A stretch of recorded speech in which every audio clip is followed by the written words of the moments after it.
In this video, we'll show you how to find and place components on your schematic and PCB.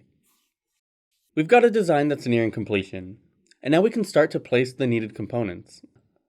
To begin, we'll go to File, Vault Explorer to open up the Altium Content Vault. The Content Vault gives you access to thousands of ready-to-use components, complete with footprints and symbols.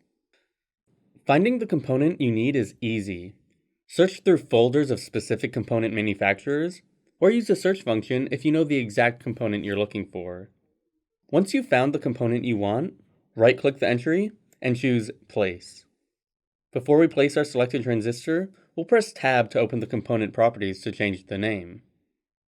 With the correct name entered, we can now place our transistor on our schematic, and each duplicate component we place after it will follow an incremental naming process, saving us time when we have to manage the parametric data of our components.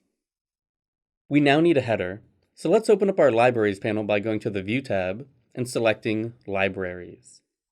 The Libraries panel enables you to browse and place components from your available libraries. You can scroll through all the components, or use the search bar on top to refine your available options.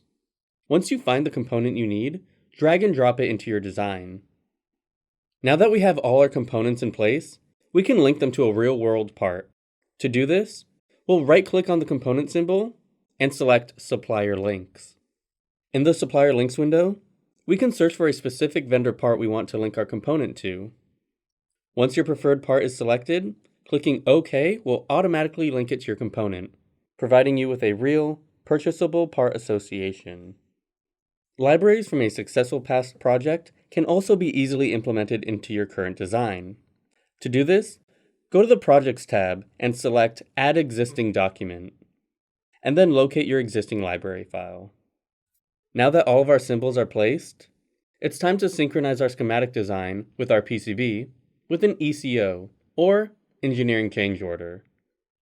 To update the PCB, click on the Home tab, then select Project, Update PCB Document.